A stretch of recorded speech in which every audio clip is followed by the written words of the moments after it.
Good morning, mate. Good morning. Now, I finally got the part for this saw. I couldn't get the part I really wanted, which is a medial piston on there. Because to get that, I have to get from America. Cost next to $35 and it was postage and stuff like that. I couldn't get that. The guy who was selling this, I must have bought the last one. So, beside that. So, I bought another piston. And this piston comes from the same guy. What's in this box here? I haven't opened it up yet. And I don't know if the piston's the same quality, I'm just not sure. I won't really know until I start cutting into it. So we'll have a look together. And I'll tell you a few things about cylinders that I've watched and noted over the years. So if you guys have seen it, this been packed pretty good, that's good. People pack their pistons like this, they care, they don't want to break them. That's all out, it's good. I'd use it again if I need it too. That's the piston I got. Take some. Now, they're saying it's at premium quality, but what do you guys think? Never heard of it. But I couldn't get something similar, so I didn't want to get another Farmtech one, so nice size. Pin. Clips are a bit more like Farmtech, so I'll recut these tags off, or I will cut the tags first. Single ring. Looks like maybe a thinner ring than one's already on. I'll have a look and see. And there's the piston. So what's it feel like in the hands? A little bit cold off the thing. Franger, that's the sound they make when they come off. So, alright, the window's nice and big. It feels very, very light compared to the Meteor. It is light. So, that's different. Alright, also it's got fine machine lines across the cylinder, like a stand that has phone on, or stylo still. I like those lines because they hold a bit of two-stroke oil and lubricate it up. So this window's at the front towards the exhaust. I open them up, as I said before last video, it throws more air back down and it goes back to the intake. So I wanted to show you, back to the intake. I'm coming like that and back towards the intake. So now I'm going to show you a piston cylinder I was going to use, but then I thought no, I won't. So I'll pull off the one that has got scratches on the piston. There's a few marks on the cylinder. There's nothing on the cylinder. You can grab your fingernail, so I'll show you that. And the bench. So, let's show the torsion on. That's the exhaust side. Nothing there. All the marks were done on the intake side.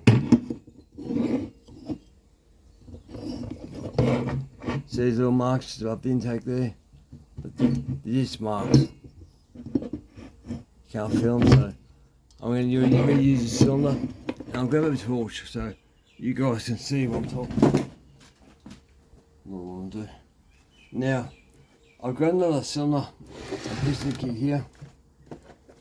Farmtech, I bought it on eBay a while back now. Got it for $35, I remember, it was cheap. I think I had to pay $2 postage from Australia. In Australia, I bought highway pistons from the Sky Store, so I bought it as spares really. So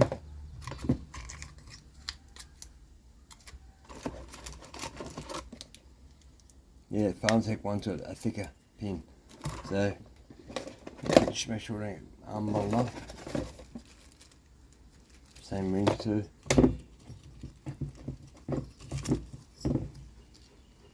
Yeah, same silly tags.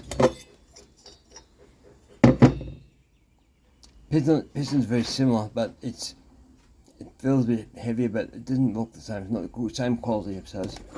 Now this is the part I'm not too happy about. So with this particular one, I thought, well, maybe just new cylinder on there and be done with it. But I'll show you why I don't really like it. I've talked to you before about roller coasters. Film. Seems to hope it. So they're down the bottom of that corner there.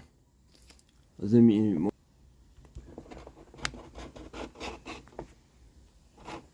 I have to lift the cylinder up towards you, I think. You might have to do that. So I'll get a, hopefully you guys can see it. Oh, dropping everything, screwdrivers and stuff. Yeah, right. Now, on the cylinder, so the intake's on the left here, so you see that. I like it when the air goes down the transfer and there's a lump just here and a roller coaster ride, so it swoops and comes back towards the intake. And the exhaust swoops the same way back towards the intake. But this one doesn't have it, not at all. So you see it's a nice curved bit in the divider on the transfer, but there's no roller coaster ride at all on that one. And there's no roller coaster ride at all on that one. See, it's just a straight shot to the floor.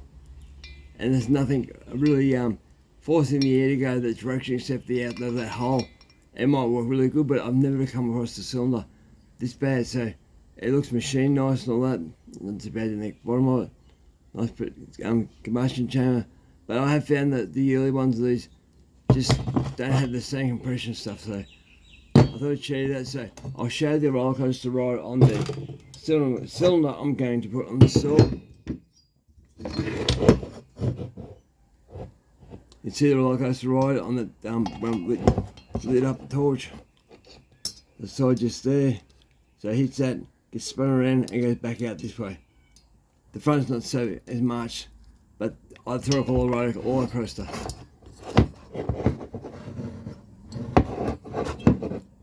See, fat roller coaster. And it comes back around and spins towards the intake. So I believe that to be a far better system. But yeah, it's just weird.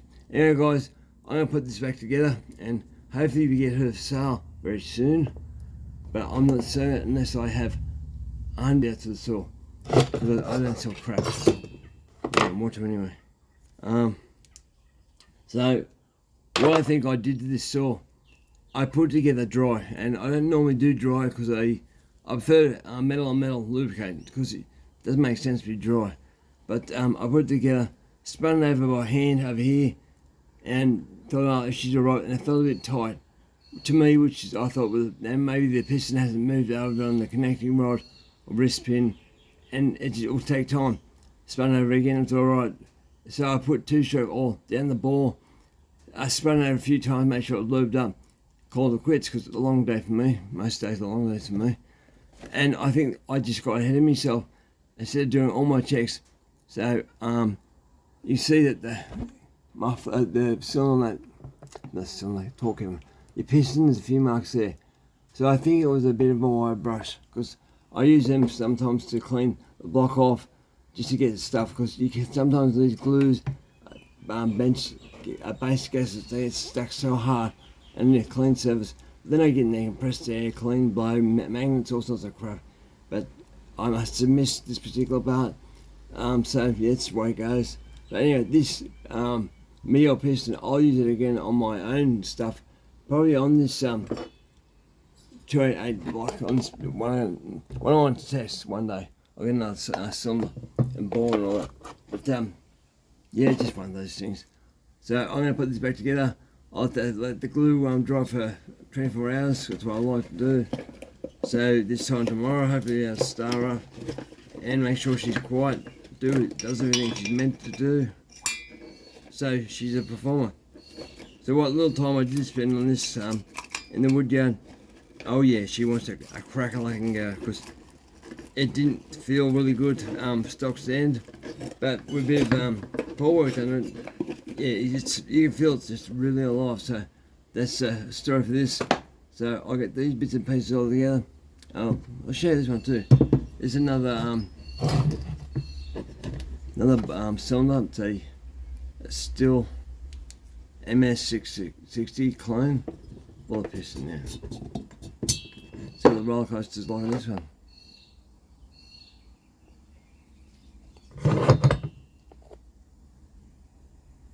Not as pronounced. but there is one there on the side. This directs the air where you want the air to go, so all you can do is take them into a kitchen sink, put water down there and see where it flows. If it needs to go more way, you water flow it, then check it under the tap. If you want to do more and more, you can do that. So water is very similar to fuel and air. And when it comes to speed wise, it almost becomes a fluid. But anyway guys, I got this done over now. And I got other saws and stuff to have to do with. All fun. So you can see you guys.